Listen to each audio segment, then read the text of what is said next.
There is a peculiar cruelty in inheritance, one that has nothing to do with estates or fortunes, or the gleaming treasures passed from one generation to the next, for what children truly inherit from their parents are the wounds, the whispered scandals, the sins that stain a family name long after the sinner himself has turned to dust beneath the cold earth of the churchyard. Lady Eloise Ashworth understood this truth with an intimacy that had shaped every corner of her existence, had carved itself into her very bones during the 22 years she had walked this earth,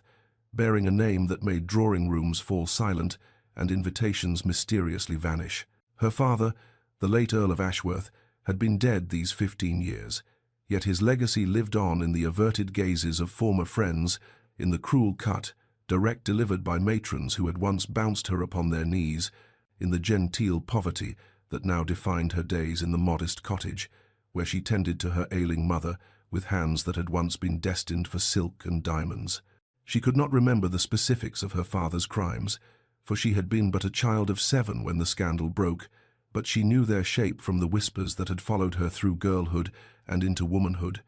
Betrayal of the worst sort, the exposure of secrets that had destroyed another noble family entirely, financial machinations that had left the Duke of Blackwood's father ruined and broken, dead by his own hand, within the year, they said, though polite society never spoke of such things directly. What Eloise remembered was the before and the after, the glittering world of her childhood replaced seemingly overnight by shame and exile, her father's death following swiftly as though guilt itself had consumed him, leaving behind only debts and disgrace, and a daughter who would spend the rest of her life paying for sins she had never committed. Now she stood before the small looking-glass in her bedchamber, examining her reflection with the practical eye of a woman who had long ago abandoned vanity for survival, noting the careful mending along the sleeve of her best day dress, the slight fade in the once rich blue muslin that no amount of careful storage could prevent. Her hair, a deep auburn that her mother called her one true beauty, was pinned simply but elegantly, for Eloise had learned that dignity cost nothing and was often the only currency she possessed. The face that gazed back at her was pleasant rather than striking, with intelligent grey eyes that held more wariness than a young woman's ought to hold, and a mouth that had forgotten how to smile without reservation. She was preparing for Lady Pemberton's country house party at Thornfield Manor, an invitation that had arrived unexpectedly, and which Eloise suspected had been extended more from pity than genuine welcome, for Lady Pemberton had been a friend of her mother's in the days before everything crumbled. It was a rare opportunity, perhaps the only one she might receive this year, and though every instinct warned her of the dangers of exposing herself to society's judgment, Eloise knew she could not afford the luxury of pride when her mother's medicine grew more expensive by the month and their small income stretched ever thinner. The name Sebastian Thorne, Duke of Blackwood, was spoken in drawing rooms across England with a particular mixture of reverence and unease, for he was a man who inspired both admiration and fear in equal measure, a figure of such formidable presence that even the most confident of society matrons found themselves choosing their words with unusual care when he deigned to attend their gatherings. He was wealthy beyond the dreams of most men, having rebuilt the Blackwood fortune from the ashes of ruin through investments and ventures that lesser nobles whispered were beneath a duke's dignity, but which had restored his family's coffers to overflowing magnificence. He was powerful, his influence extending through Parliament and commerce, and the intricate web of social connections that truly governed English life. Yet he wielded that power with a cold precision that left little room for warmth or sentiment. At 32, he remained unmarried despite being the most sought-after prize of every season for the past decade, his rejection of eager debutantes so consistent and absolute that ambitious mothers had largely ceased their scheming, recognizing in his winter-grey eyes a man who would not be moved by simpering flattery or calculated displays of accomplishment. Those who knew the history understood that the ice which encased the Duke's heart had been forged in the fires of tragedy, for his father had been destroyed utterly by the Earl of Ashworth's treachery, secrets exposed that had brought shame upon the family name, financial schemes revealed that had stripped away the Blackwood wealth, leaving the old Duke broken in spirit and, some whispered in darkened corners, broken enough to take his own life when Sebastian was but 12 years old. His mother had followed within the year, her heart simply failing as grief consumed her from within, and young Sebastian had been left alone to face a world that offered him nothing but creditors and condolences. That he had risen from such devastation to become one of the most formidable men in England was a testament to his iron will. But that same iron had seemingly replaced whatever softer substance might once have composed his soul. It was known throughout society that he despised the Ashworth name, with a passion that time had done nothing to diminish, that he had refused to attend any gathering where members of that disgraced family might appear, that he had once left a ball within minutes of arrival upon learning that a distant Ashworth cousin was among the guests. This was the knowledge that turned Eloise's blood to ice when she received her mother's trembling report that the Duke of Blackwood himself would be attending Lady Pemberton's house party. For a long moment, she considered sending her regrets, fabricating some illness or obligation that would keep her safely away from those cold eyes and the hatred they surely contained for anyone bearing her father's blood. But as she looked around their modest cottage, at the threadbare carpets and the empty spaces where paintings had been sold to pay the apothecary,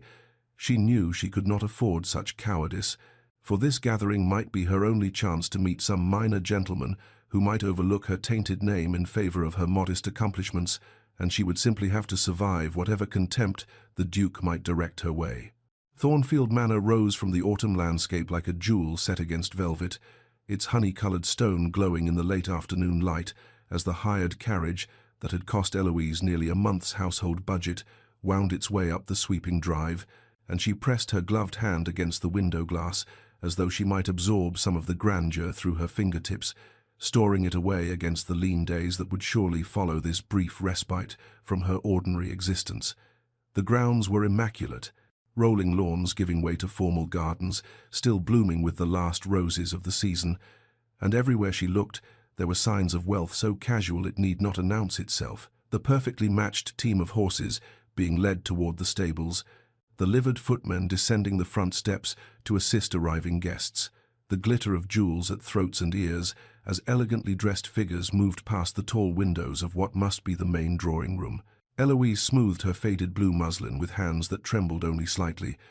reminding herself that she had as much right to be here as anyone,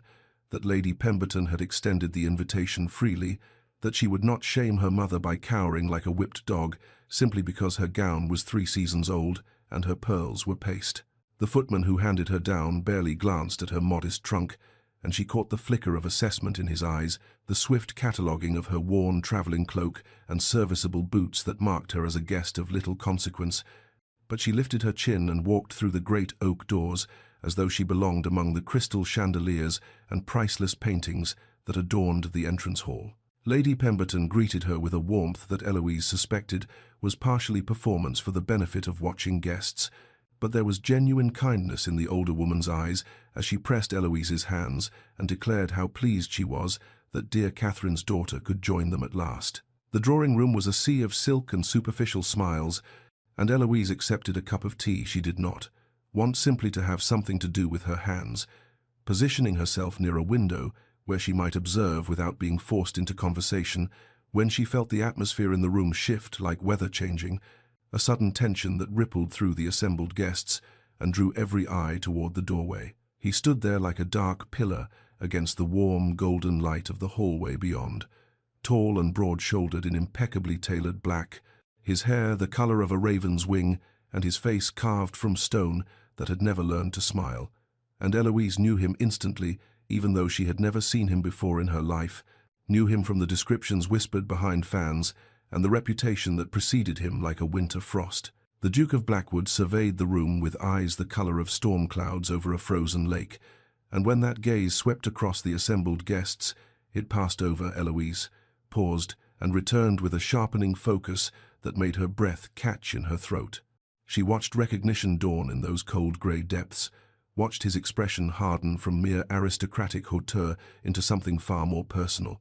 and in that moment she understood that he knew exactly who she was, knew her father's face in her own features, and that whatever she had hoped to accomplish at this gathering had become infinitely more complicated. Lady Pemberton's seating arrangement at dinner placed them at opposite ends of the long mahogany table, a distance for which Eloise was profoundly grateful as she applied herself to courses she could not taste, and later, as she retreated to her modest chamber, She heard the whispers following her up the stairs like trailing ghosts, voices wondering at her boldness in daring to breathe the same air as the man her father had destroyed. The morning dawned grey and heavy with the promise of rain, and Eloise watched from her chamber window as the other guests assembled on the front lawn in their fine riding habits, their laughter carrying up to where she stood in her simple morning dress, knowing that she possessed neither the proper attire nor the skill to join their excursion across the estate's sprawling grounds. Lady Pemberton had mentioned at breakfast that Thornfield Manor possessed one of the finest private libraries in the county, a collection assembled over 3 generations and containing volumes that scholars had travelled great distances to consult, and Eloise had seized upon this information as a drowning woman might grasp an offered hand, for books had always been her refuge, the one realm where her father's name carried no weight and her worn clothes drew no pitying glances. She made her way through the quiet corridors while the house emptied of its more active inhabitants, finding the library doors standing open as though in invitation, and when she stepped inside she felt her breath catch at the beauty of it. 2 stories of leather-bound volumes rising toward a painted ceiling, a gallery circling the upper level accessible by a spiraling iron staircase, and tall windows that cast pale autumn light across reading tables polished to a mirror shine. Hours slipped past unnoticed as Eloise lost herself among the shelves, pulling down volumes of poetry and philosophy and natural history, creating small towers of treasures on the table she had claimed in a corner alcove, and she was so absorbed in a treatise on the cultivation of roses that she failed to notice how the light through the windows had shifted from pale grey to something far more ominous. The first crack of thunder startled her so violently that she nearly dropped the book, and she rose to press her face against the glass, watching with growing alarm as the sky transformed into a roiling mass of black and green, the trees beyond the formal gardens bending before winds that had risen from nowhere with terrifying speed. She gathered her shawl and hurried toward the main house, but she had lingered too long, wandered too far into the estate's grounds during a brief exploratory walk, and by the time she reached the manicured lawns, the heavens had opened with a violence that stole her breath, rain driving horizontally in sheets that soaked her to the skin within moments. Through the chaos of the storm she glimpsed a structure ahead, a stone building of modest size that must be the old hunting lodge she had heard the gentleman mention, and she ran toward it, with her skirts dragging and her carefully pinned hair collapsing in wet ropes against her neck, reaching the door just as lightning split the sky directly overhead with a crack that seemed to shake the very earth beneath her feet. She pushed the door open without thought, without courtesy, seeking only escape from the elemental fury that pursued her, and she stood gasping in the sudden shelter, water streaming from her clothes to pool on the worn wooden floor, before she raised her eyes and found herself staring at the tall, dark figure who stood before the crackling fire with an expression of such cold fury that she wondered if she might have been safer remaining in the storm. The Duke of Blackwood did not move from his position before the fire, but the temperature in the small lodge seemed to drop, despite the flames crackling in the hearth, and when he spoke his voice carried the quiet devastation of a blade being drawn from its sheath. You. The single word contained 20 years of hatred,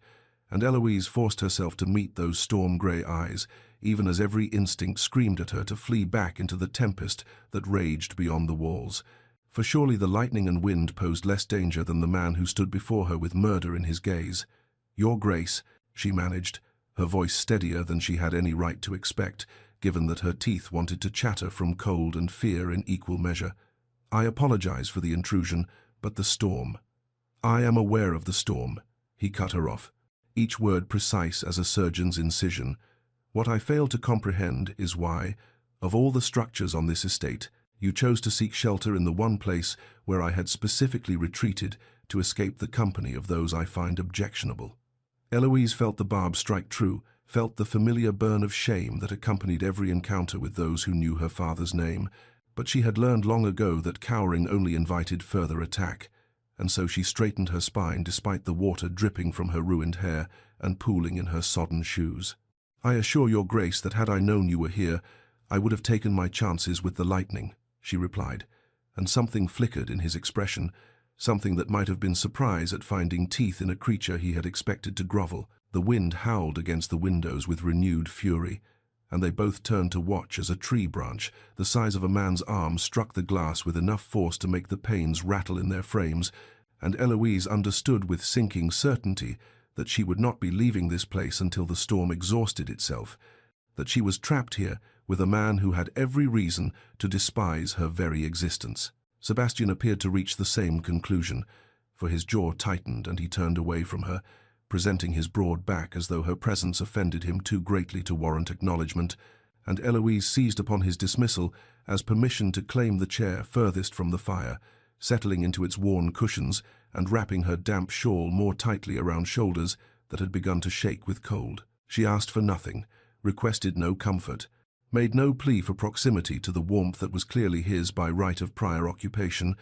and as the hours crawled past in bitter silence, broken only by the storm's fury, she felt his gaze return to her again and again, felt him watching her shiver and refuse to beg, and she wondered if he found satisfaction in her suffering, or if something else entirely lurked behind those winter eyes. The cold seeped deeper into Eloise's bones as the hours crawled past, her damp clothing offering no protection against the chill that seemed to radiate from the very stones of the hunting lodge, and she clenched her jaw to keep her teeth from chattering, unwilling to display any further weakness before the man who watched her from his position of warmth and power beside the crackling fire. She had survived worse than physical discomfort, had endured seasons without adequate coal and winters where frost formed on the inside of her bedroom windows, and she would not give the Duke of Blackwood the satisfaction of seeing her beg for proximity to the flames that were rightfully his by prior claim. But Sebastian, it seemed, had limits to his cruelty that she had not anticipated, for after what felt like an eternity of watching her shiver in stubborn silence,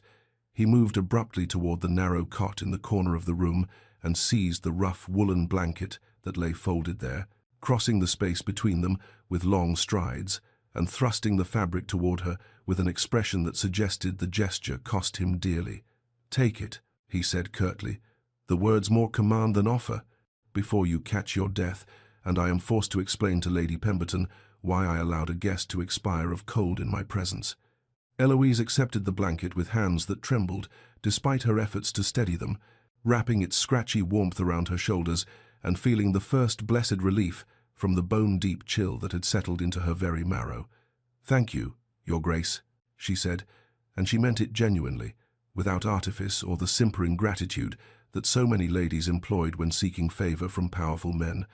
and something in her simple sincerity seemed to catch him off guard, for he stood frozen for a moment before retreating to his position by the fire with what might have been confusion flickering across his stern features. "Do not mistake practical necessity for kindness," he said harshly, as though needing to reassure himself of his own coldness. "I simply have no desire to deal with the complications that would arise from your demise." Eloise made no reply, merely drawing the blanket closer and allowing herself to feel, for the first time since entering the lodge, something other than fear. "Your father," Sebastian continued, and his voice had taken on a different quality now, something almost conversational beneath the bitter edge, "would have demanded the fire itself, would have complained and threatened and made certain everyone knew of his suffering." Eloise met his gaze steadily across the firelit space. "I am not my father, Your Grace," she said quietly. "I cannot choose my blood, only my actions." The words seemed to strike him with unexpected force, and he turned away from her to stare into the flames as though they held answers to questions he had not yet learned to ask. The night stretched ahead of them, endless hours until dawn might bring deliverance, and Eloise drew from her pocket the small volume she had taken from the library, a treatise on Stoic philosophy that had travelled with her from the main house, and she began to read by the flickering light while the storm raged beyond the walls. She did not notice how often his gaze returned to her face,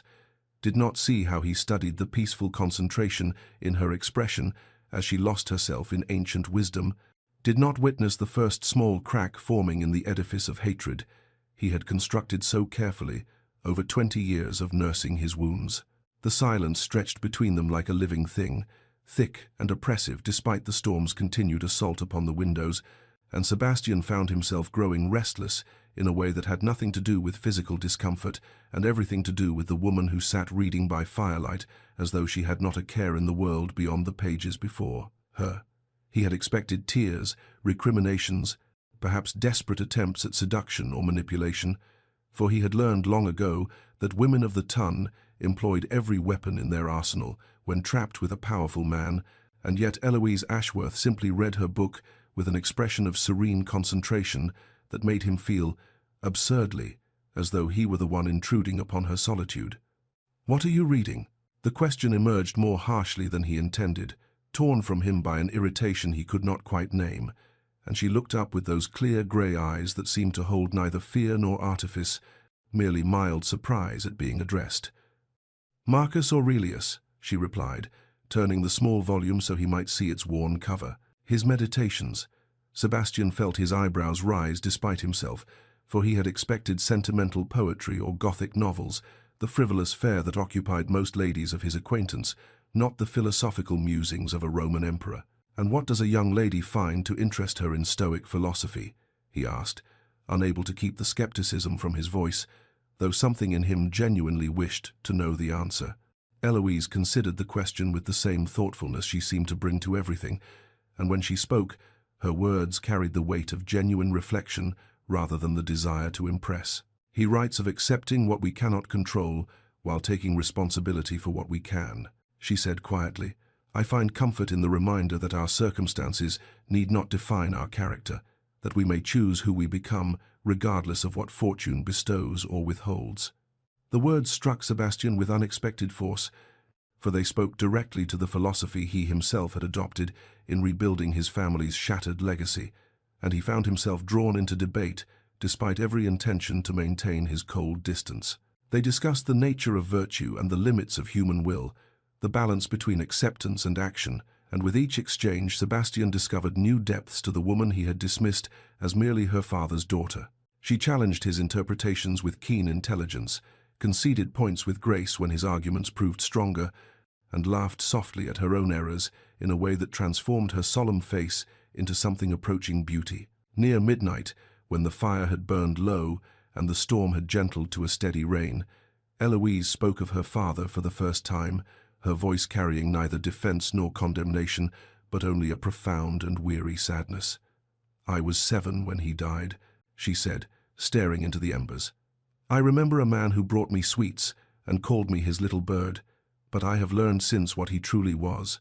what he did to your family and others. I cannot excuse him, Your Grace. I can only mourn the father I thought I had, and try to be something better than the legacy he left me." Sebastian listened to her quiet confession and felt something shift in his chest, some calcified certainty beginning to crack, for he had never considered that she too might be a victim of the man he had hated for 2 decades. The silence that followed her confession seemed to pulse with unspoken things, and Sebastian found himself caught in the strange suspension of a moment that demanded response, yet offered no clear path forward. For what did one say to the daughter of his enemy when she had just stripped away every comfortable assumption he had carried for 20 years? He turned from the fire to face her fully, and in the dim glow of the dying embers, he saw not the scheming offspring of a villain, but simply a young woman who had known her own measure of loss, and something in that recognition loosened the iron bands he had kept wrapped around his own memories for so very long. "My father was not always the broken man he became," Sebastian heard himself say, the words emerging as though someone else spoke them, rough with disuse and heavy with a grief he had never permitted himself to voice. "Before your father's betrayal, he was vital, ambitious, full of plans for our family's future, and I remember how he would lift me onto his shoulders so I might see the world from his height, how he promised me that one day all he built would be mine to steward and expand." He paused, his jaw tightening against the tide of memory that threatened to overwhelm the careful walls he had constructed. "After the scandal broke, after our name was dragged through every drawing room in London and our fortunes stripped away by creditors who had once called themselves friends, I watched him diminish day by day, watched the light leave his eyes until he was merely a shell inhabiting the chair by the window, waiting for death to claim what was left of him." Eloise listened without interruption, her grey eyes holding steady on his face with an attention that felt neither invasive nor pitying, but simply present, and Sebastian continued because stopping now seemed impossible, the dam having broken after so many years of enforced silence. "My mother followed him within the year," he said quietly. The physicians called it a fever, but I knew even at 15 that she had simply lost the will to remain in a world where everything she loved had been destroyed, and I stood at her graveside and swore that I would rebuild what had been taken, that I would restore our name and fortune until no one would ever again dare to whisper of Blackwood shame. He fell silent, staring into the embers, and when Eloise spoke, her voice was soft, with a compassion that held no trace of hollow comfort. "Children should not pay for their parents' wars," she said simply, and the words settled into the space between them like a benediction, acknowledging both their wounds without attempting to diminish either. The fire had burned dangerously low, and Sebastian moved without conscious thought to add wood from the stack beside the hearth, feeding the flames until warmth began to push back against the chill that had crept into the small lodge during their conversation. When he turned back, he found her eyes had grown heavy, the exhaustion of the storm-tossed night finally claiming its due despite her efforts to remain alert, and he watched as she struggled against sleep's pull before finally surrendering, her head tilting against the chair's worn back, her breathing evening into the gentle rhythm of peaceful slumber. He stood motionless for a long moment, observing the firelight dancing across features that looked younger in repose, softer somehow without the careful guard she maintained during waking hours. And before he could question the impulse, he had removed his own coat and crossed to where she slept, draping the warm fabric over her slight form with hands that trembled slightly at their own treachery. It was merely practical, he told himself firmly, nothing more than what any gentleman would do for a lady in need of warmth. And yet he could not explain why he remained standing there watching her sleep, could not account for the strange tenderness that bloomed in his chest where hatred had lived so comfortably for so many years, could not name the precise moment when the first dangerous crack appeared in the fortress of his resentment,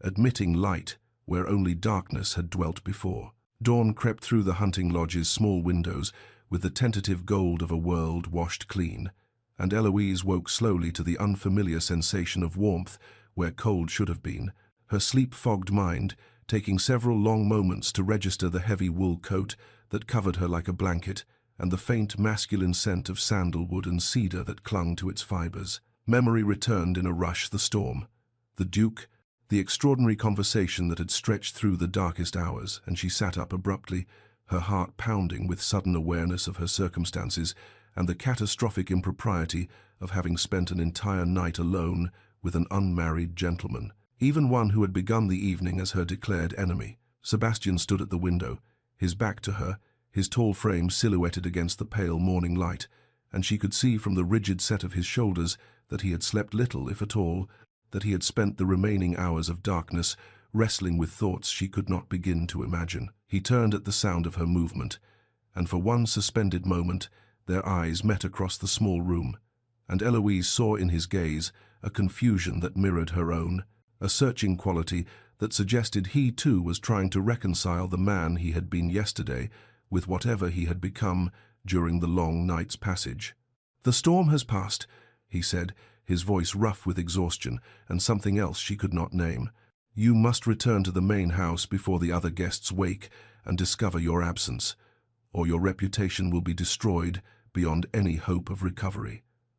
She rose from the chair, acutely conscious of her disheveled appearance, her hair escaping its pins in wild tendrils, her dress creased and travel-worn,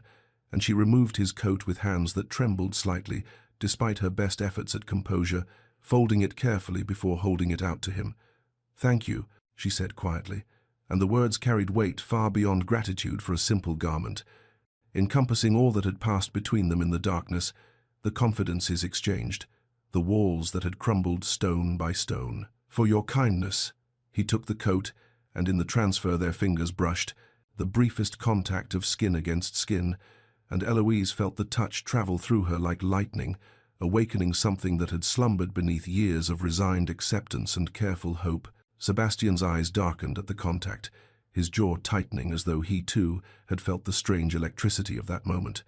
But he stepped back abruptly, his expression closing into the cool mask she had first encountered. "Use the servants' entrance at the east wing," he instructed gruffly. "All business now." The tender observer of the night hours vanished beneath the Duke's commanding authority. "The back stairs will take you to the guest corridor without passing through the main halls, and if you are quick, no one need know you were ever absent from your room." Eloise nodded, gathering her shawl and the small volume of Marcus Aurelius that had served as both shield and bridge during the night's strange journey, and she moved toward the door without looking back, knowing that to linger would be to invite questions neither of them was prepared to answer. She slipped through the morning bright grounds like a ghost, her heart racing with each step, and gained her chamber without incident, washing and changing with desperate haste before descending to breakfast with what she hoped was an expression of unremarkable calm. The other guests chatted and laughed, oblivious to the night's revelations, and when Sebastian entered the breakfast room some quarter-hour later, immaculately dressed and betraying no sign of sleeplessness, no one seemed to notice anything amiss. But Eloise noticed, and when his eyes found hers across the silver and crystal, something unspoken passed between them, an acknowledgement, a question, a promise she could not yet decipher, and she felt warmth bloom in her chest where fear had lived for so long, the first tender shoots of something that might, against all reason and expectation, grow into hope. The days that followed passed in a strange fever of awareness for Sebastian, each hour bringing fresh evidence that the careful categories of his mind had been irrevocably disordered by a single night's conversation and a pair of grey eyes that haunted him with their quiet dignity. He found himself watching her constantly, tracking her movements through the drawing rooms and gardens of Thornfield Manor with an attention he could neither explain nor suppress, noting how she held herself apart from the glittering company, not from arrogance, but from the resigned understanding that she was not truly welcome among them. He observed the small cruelties that society inflicted upon her with such practiced ease, the way ladies drew their skirts aside when she passed, as though poverty might be contagious, the manner in which invitations to join walking parties were extended only after she had already been excluded, the cutting remarks delivered just loudly enough for her to hear, but quietly enough to maintain plausible deniability. Through it all, Eloise bore herself with a grace that made something twist painfully in Sebastian's chest, her spine straight and her expression serene, even as he could see the faint tremor in her hands when she lifted her teacup, the momentary closing of her eyes, when another slight landed upon shoulders already burdened with years of such treatment. He watched her offer genuine kindness to the servants who attended the guests, thanking them by name when others looked through them as though they were merely part of the furnishings, and he saw how the elderly Lady Pemberton's face brightened when Eloise sat beside her,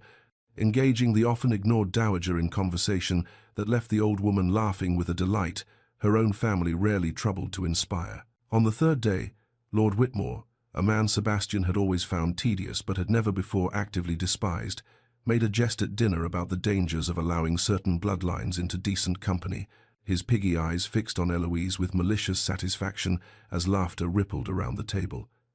Sebastian watched her face pale, watched the brief flicker of devastation before her features smoothed into careful blankness, watched her set down her fork with steady hands and respond to some innocuous question from her neighbor, as though nothing had occurred, and he felt something protective surge through him with a force that left him momentarily breathless, an emotion so foreign to his experience that he had no name for it, only the certain knowledge that he would have crossed the table and struck Whitmore if doing so would not have caused Eloise greater distress through the scandal it would create. From that moment, Sebastian began positioning himself with strategic precision, placing his considerable social weight between Eloise and those who would wound her, steering conversations away from dangerous waters with a skill he had honed through years of political maneuvering,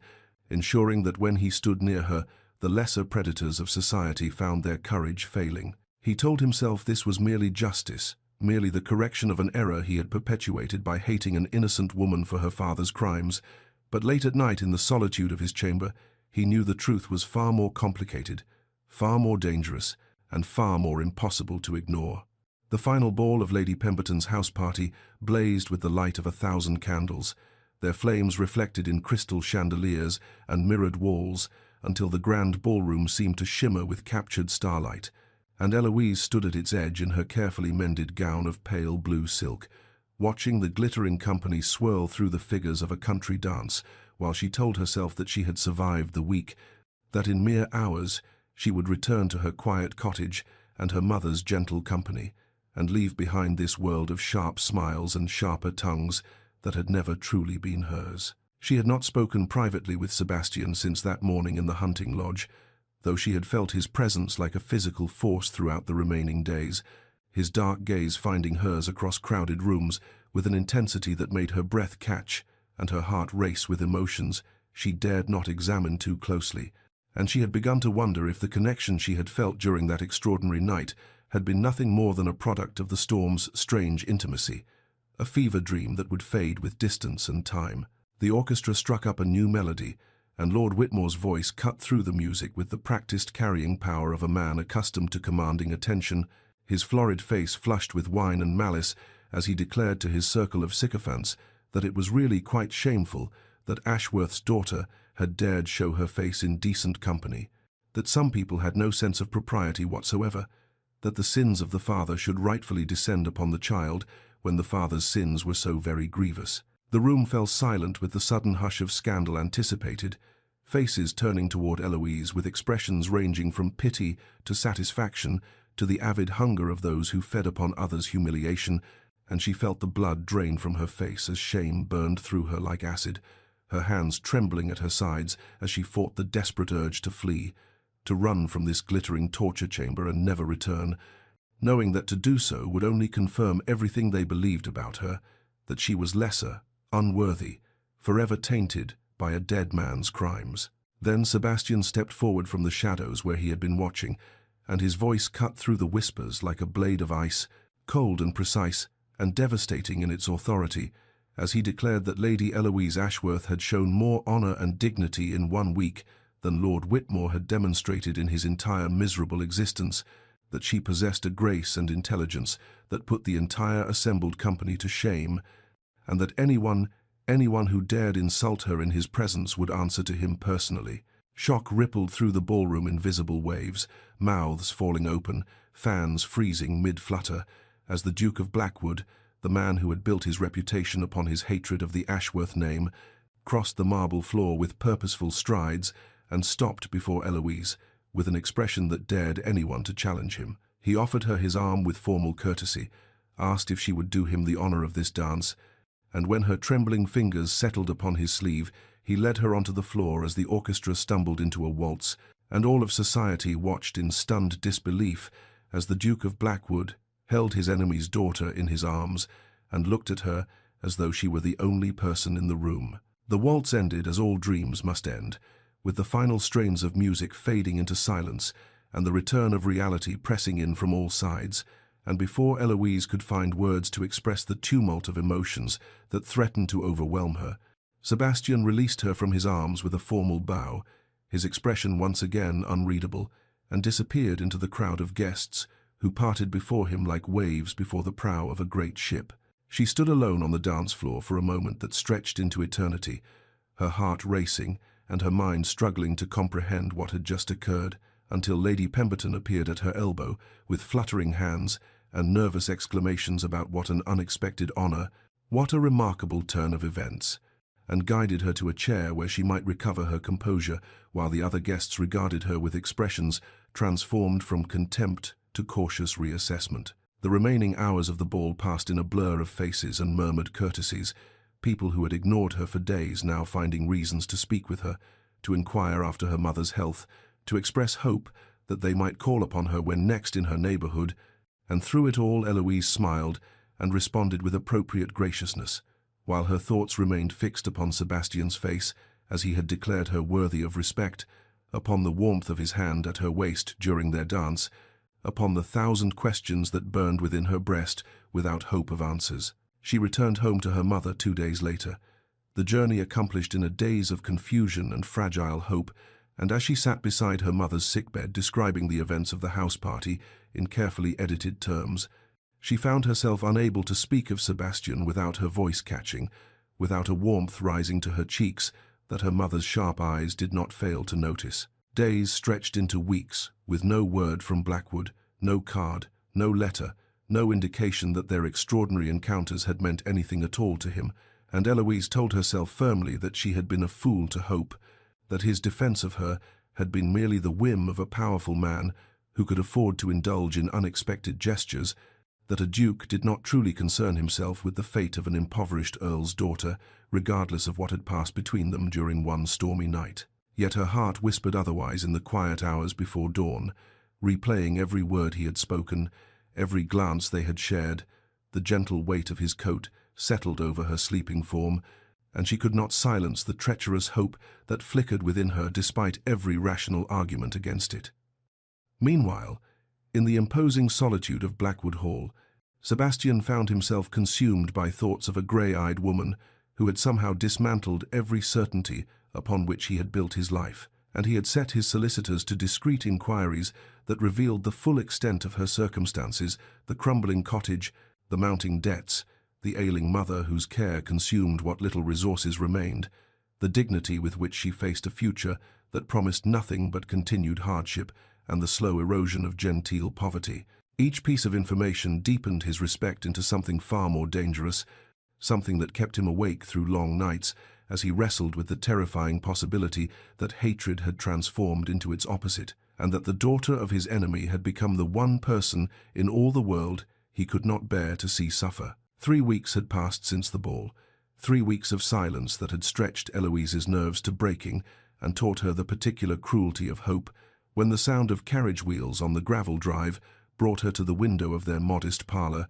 and her heart ceased its steady rhythm at the sight of the Blackwood crest upon the door of the elegant vehicle that had no business stopping before their shabby cottage with its peeling paint and overgrown garden. She had no time to prepare, no time to change from her simple mourning dress or arrange her hair more becomingly, for the Duke of Blackwood was already striding up the path with the purposeful gait of a man who had never in his life been made to wait, and she could only press her hands to her flushed cheeks and pray for composure as the maid announced him with wide, astonished eyes. He filled their small parlour with his presence, his dark greatcoat and impeccable tailoring a stark contrast to the faded upholstery and threadbare carpet, and Eloise was painfully aware of every shabby detail that marked their reduced circumstances, the carefully mended curtains, the empty spaces on the walls where paintings had been sold,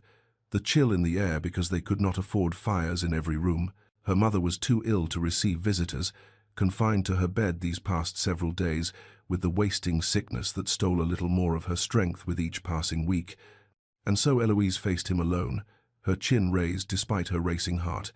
determined to meet whatever cutting remarks or cold dismissals he had come to deliver with the same dignity she had shown him in the storm. But Sebastian did not deliver cutting remarks, did not survey their poverty with the contempt she had braced herself to endure. Instead, he stood before the cold fireplace, with his hands clasped behind his back and his winter-grey eyes fixed upon her face with an intensity that made her breath catch. And when he spoke, his voice held none of the icy disdain she remembered from their first encounters. He had come, he said, with a proposal, and he laid it before her with the same directness he might have used in a business negotiation. She needed security for herself and her mother. He required a duchess of intelligence and dignity who would not bore him with simpering foolishness, and he believed they might suit admirably for such an arrangement. Eloise stared at him, her mind struggling to comprehend words that seemed to belong to some fever dream rather than the cramped reality of her mother's parlour, and she heard herself ask, why? Why would he marry his enemy's daughter? Why would he bind himself to the name he had despised for 20 years? Sebastian was silent for a long moment, and when he answered, something flickered behind the careful control of his expression. He told her that he no longer saw her father when he looked at her, that he saw only Eloise, only the woman who had faced his hatred with quiet courage and taught him that judgment based on blood alone was the refuge of weak minds. She asked for time to consider, her voice steadier than she had any right to expect,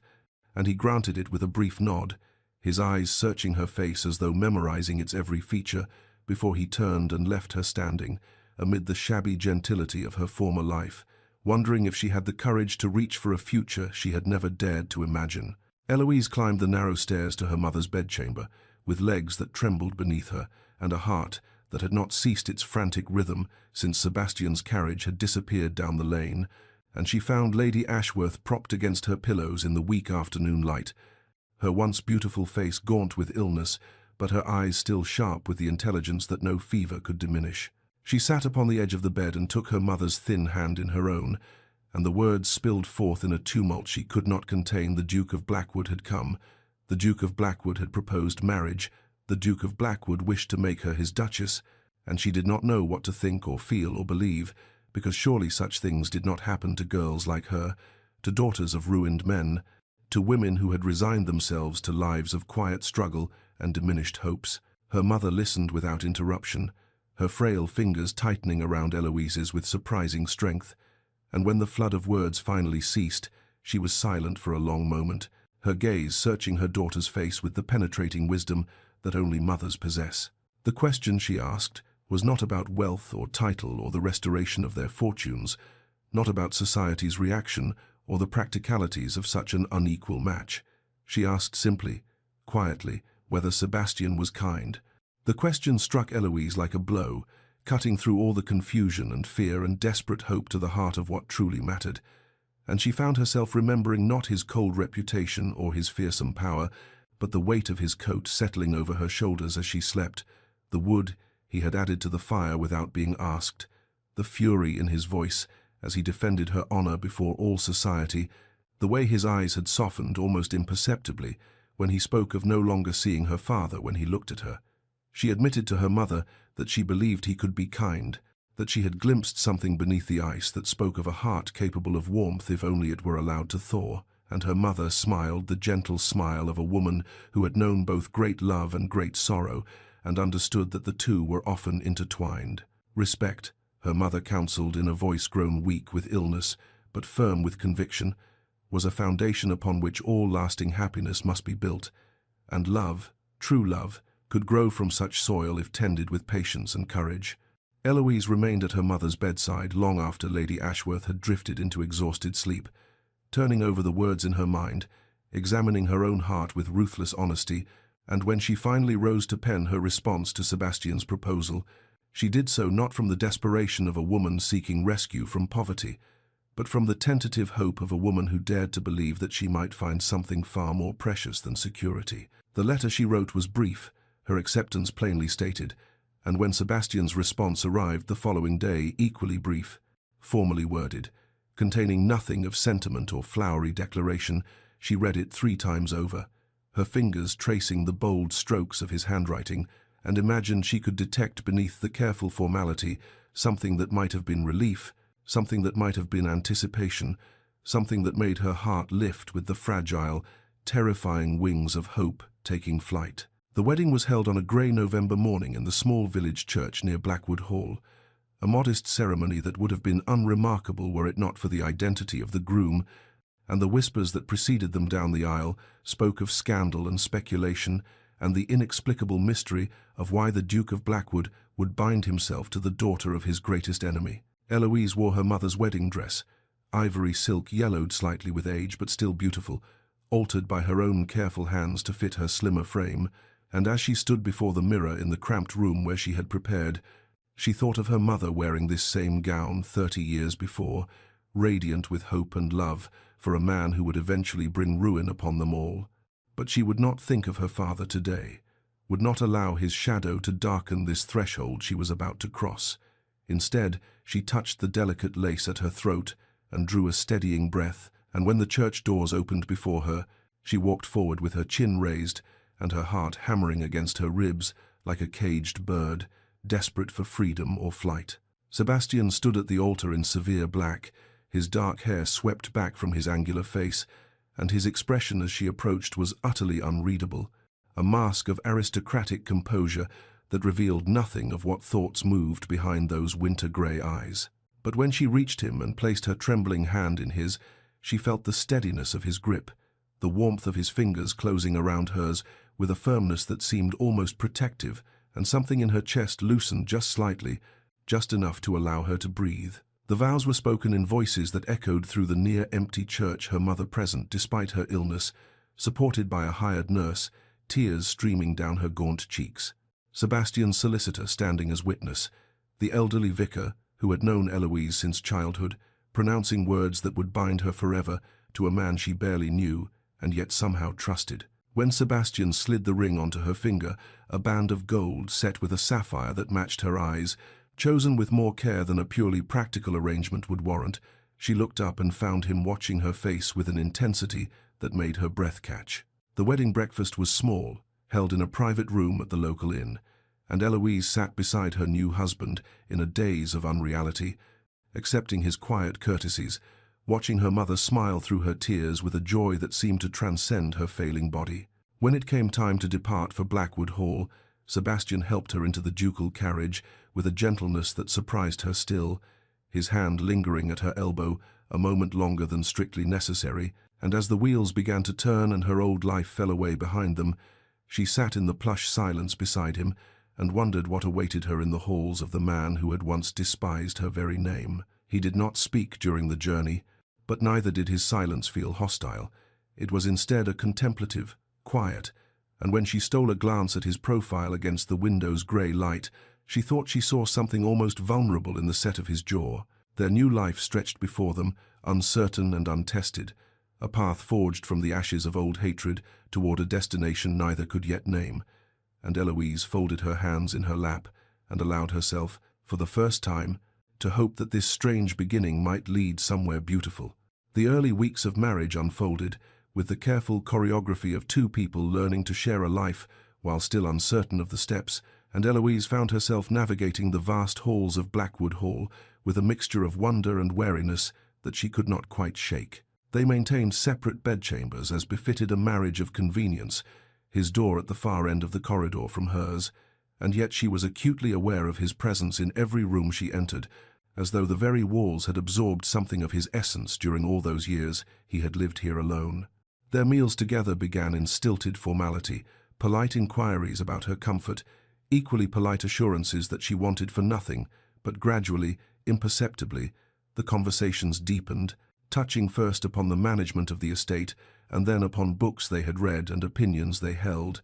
and Eloise discovered that Sebastian possessed a dry wit that emerged only when he forgot to guard himself, a fleeting warmth that vanished the moment he seemed to realize it had appeared.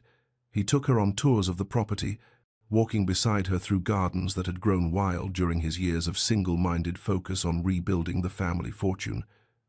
And his voice softened when he spoke of his plans to restore them, of the roses his mother had once tended, of the fountain that had not flowed since his childhood. Eloise listened and understood that he was showing her not merely grounds and outbuildings, but pieces of himself, fragments of the boy he had been. Before grief and betrayal had forged him into this formidable man, in return, she began to leave her own mark upon the cold magnificence of Blackwood Hall, fresh flowers appearing in vases that had stood empty for years, curtains drawn back to admit light that had been shut out, laughter echoing in the servants' quarters where the staff had grown accustomed to oppressive silence. She learned the names of every maid and footman, inquired after their families, remembered their troubles and small joys, and the household began to transform around her like a frozen garden touched by unexpected spring. Sebastian noticed everything, though he said little. She would catch him pausing in doorways to observe her arranging blooms or kneeling to speak with a nervous housemaid, and the expression on his face, in those unguarded moments, was one she could not decipher, something between confusion and wonder, and a hunger he seemed determined to suppress. He began finding excuses to seek her company, questions about household matters that surely did not require his attention, suggestions that she might enjoy seeing the library's rarest volumes, invitations to walk the grounds when the weather proved fair, and Eloise accepted each one with a pleasure she tried to conceal, her heart quickening whenever his tall form appeared in whatever room she occupied. The distance between them shrank by degrees so subtle she could not have marked the moment when courtesy became something warmer, when his hand at her elbow began to linger, when she started listening for his footsteps in the corridor outside her chamber. Their fingers would brush when he handed her a book or helped her over uneven ground, and each accidental touch sent warmth flooding through her veins, a warmth she saw reflected in the flicker of his grey eyes before he looked away, and she knew with growing certainty that whatever this marriage had been at its beginning, it was becoming something neither of them had dared to name. The library had become their sanctuary, the place where the careful formality of their days softened into something approaching intimacy, and it was there on an evening when winter rain streaked the tall windows and the fire crackled in its marble hearth that Eloise finally summoned the courage to ask the question that had haunted her since the morning she had accepted his proposal. They sat in their customary positions, she upon the settee, with a volume of poetry open in her lap, he in the leather chair, across from her with papers he had long since ceased to review, and the silence between them had grown heavy, with all the things neither dared to speak, until she heard her own voice breaking it, quiet but steady. "Do you regret it? Your choice to marry me?" Sebastian's hands stilled upon the papers he had been pretending to read, and for a long moment he did not look at her, his profile illuminated by firelight in a way that revealed the tension in his jaw, the careful control he exercised over every aspect of himself. Then he set aside the documents with deliberate care, and when he finally turned to face her, his grey eyes held an intensity that made her breath catch in her throat. "I find myself," he began, and then stopped, his hands gripping the arms of his chair, as though he required something solid to anchor him. "I find that I must tell you something, though I confess I have never been adept at speaking of such matters." The silence stretched between them, and Eloise waited, her heart hammering against her ribs, uncertain whether she hoped for confession or dreaded it. "When I proposed to you," Sebastian continued, his voice low and rough-edged in a way she had never heard, "I told myself it was practical, that you needed security, and I needed a duchess who would not simper or scheme, and I believed that explanation because the alternative was—" He broke off, shaking his head, and rose from his chair with the restless energy of a man who could no longer contain himself within stillness. He crossed to the window, staring out at the rain-lashed darkness, and when he spoke again his voice was barely above a whisper. "That night in the hunting lodge, when you sat reading by firelight as though being trapped with a man who despised you was merely an inconvenience to be weathered with grace, something broke apart inside me that I had not known was capable of breaking. I watched you sleep beneath my coat, and I understood that everything I had believed about hatred and inheritance and the immutable nature of enmity was a lie I had told myself, because the truth was too terrifying to contemplate." He turned from the window then, and the vulnerability in his face, the raw, unguarded emotion that stripped away every layer of aristocratic reserve, stole the breath from Eloise's lungs. "I did not marry you for practicality, Eloise. I married you because from that night forward I could think of nothing else, no one else, because you showed me what courage and kindness truly look like, and I wanted—" His voice broke, and he crossed to where she sat, dropping to his knees before her with a gracelessness that spoke of desperation rather than design. "I love you," he said, the words torn from somewhere deep and wounded.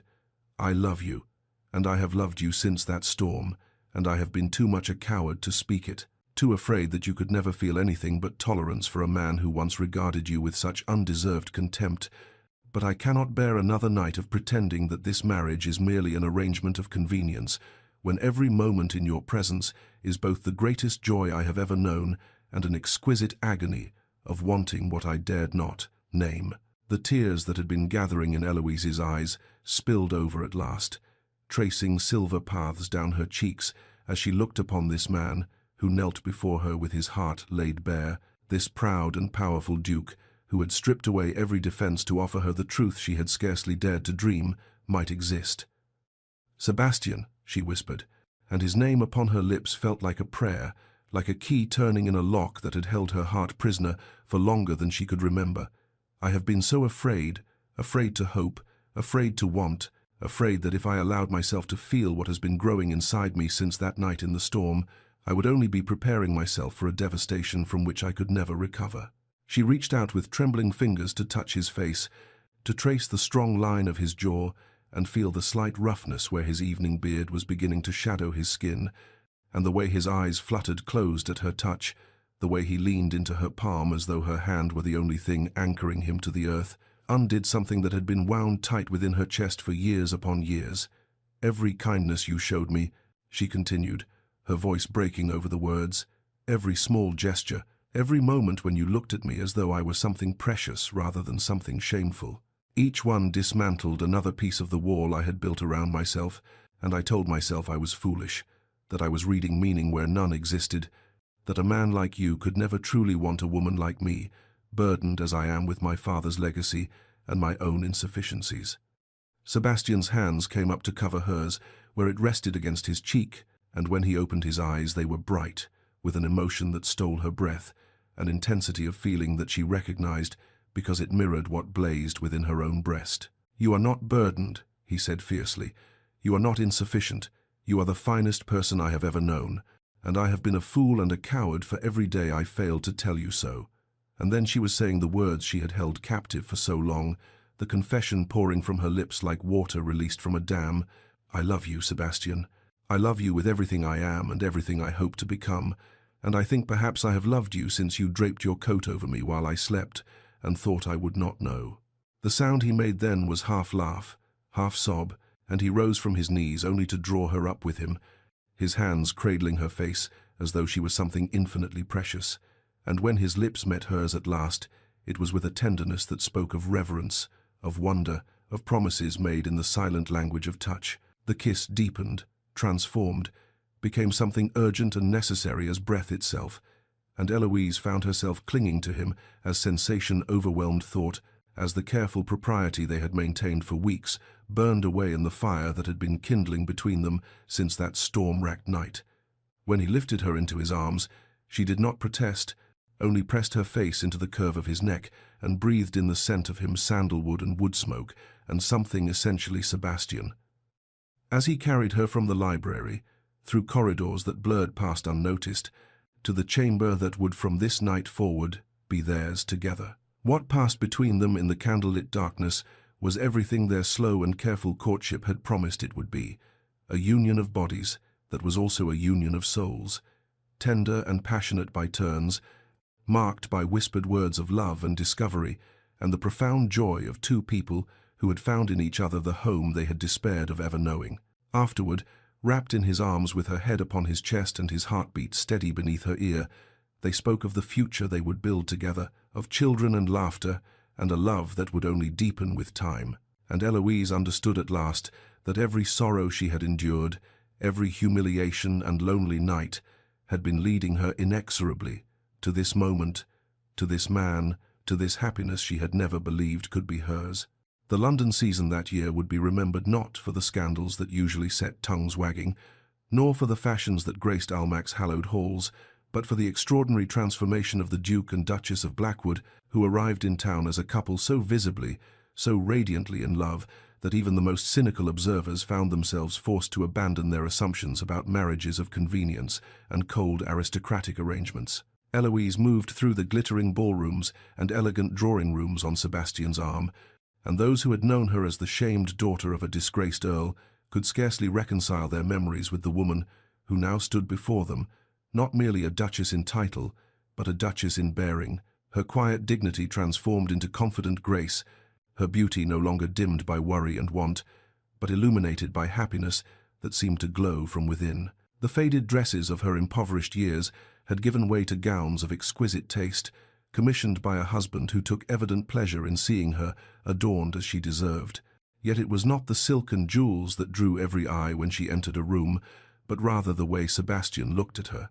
the way his hand found the small of her back with unconscious possessiveness, the way his severe features softened into something approaching tenderness whenever their gazes met across a crowded space. Lord Whitmore, that same gentleman who had once loudly declared it shameful for an Ashworth to show her face in decent company, now bowed deeply when they encountered each other at Lady Jersey's ball, his face a mask of forced courtesy that could not quite conceal the discomfort beneath, and Eloise received his greeting with the same serene dignity she had once employed to survive his cruelty, though now that dignity was armored by the knowledge that she stood higher than he could ever hope to reach. Sebastian watched the exchange with cold satisfaction, and when Whitmore retreated, he murmured against her ear that the man looked as though he had swallowed something particularly unpleasant, drawing from her a laugh that turned heads throughout the room. They learned through the efficient machinery of society gossip that Lord Whitmore's own marriage, contracted for wealth and connection rather than affection, had become a source of barely concealed misery. His wife, the heiress whose fortune he had coveted, treated him with open disdain, and their household was rumoured to be a battleground of bitter silences and separate lives. The vindication was sweet, Eloise could not deny it, yet as she stood beside Sebastian watching Whitmore's pinched expression as his wife publicly contradicted him, she found that revenge mattered far less than she had once imagined it might, for what was the satisfaction of seeing her tormentor, humbled, compared to the joy of Sebastian's fingers intertwined with hers, of his proud gaze, when she charmed a duchess, or made a clever observation that drew appreciative laughter from their companions. Her mother, now installed in comfortable rooms at Blackwood Hall with servants to attend her every need and the finest physicians money could procure, had wept when she saw Eloise descend the staircase on the Duke's arm before their first London engagement, and though the older woman remained too frail to make the journey to town, her letters arrived weekly, filled with wonder at how completely their fortunes had reversed, how thoroughly happiness had replaced the despair that had once seemed their permanent condition. Society, that fickle arbiter of worth and acceptability, had rendered its verdict. The Duke of Blackwood had chosen well, and his Duchess was a credit to his ancient name, and if their union had begun in the ashes of old hatred, it had blossomed into something that even the most romantic debutante might envy. 5 years had passed since that storm-racked night when two wounded souls had found shelter together, and Blackwood Hall had transformed from a monument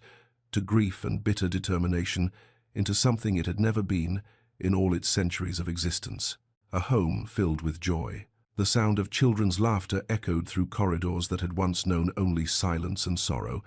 and Eloise stood at the edge of the south garden on a golden autumn afternoon, one hand resting upon the swell of her belly where their third child grew, watching as Sebastian led their son's pony in patient circles across the lawn, while 4-year-old Edward shrieked with delight and demanded to go faster. Their daughter, Charlotte, just 2 years old and already possessed of her father's stubborn determination, sat on a blanket nearby with her grandmother, the former Lady Ashworth now restored to health and happiness, and the old woman caught Eloise's eye with a smile that spoke of wonder at how completely their lives had changed. Sebastian glanced up then, as though he felt the weight of Eloise's gaze upon him, and the smile that transformed his features was the one he reserved only for her, the one that still, after 5 years of marriage, had the power to steal her breath and fill her heart to overflowing. She thought of the man he had been when first they met, cold, armored in hatred, determined to despise her for sins she had never committed, and marveled at the journey that had brought them from that place of enmity to this garden where their children played and their love grew stronger with each passing season. The storm that had once seemed a curse had proven to be the strangest of blessings, forcing two people who should have been enemies to see each other clearly, to recognize the wounds they shared and the healing they might offer one another. Her father's betrayal, which had shadowed her entire existence with shame and limitation, had led her by paths she could never have anticipated to this man, this life, this happiness she had once believed forever beyond her reach. That evening, after the children had been tucked into their beds with stories and kisses, after the house had settled into the peaceful quiet of nightfall, Eloise lay in Sebastian's arms, in the chamber they had shared since that first night of confession and union, and she whispered against his chest the gratitude that still overwhelmed her when she contemplated the fullness of her life. "You are my redemption," he murmured in return, his hand stroking gently over her hair. "You showed me that the past does not have to poison the future, that hatred can transform into something far more powerful, and I thank God every day for that storm that brought you to my door." They had built something beautiful from the ashes of old wounds, proof that love, when it is patient and true, can conquer even the deepest divides and heal the most grievous injuries. And so, dear reader, if you have journeyed with us through this tale of enmity transformed to devotion, of two hearts that found in each other the home they had despaired of knowing, may you carry with you the hope that such love exists for all who are brave enough to reach for it,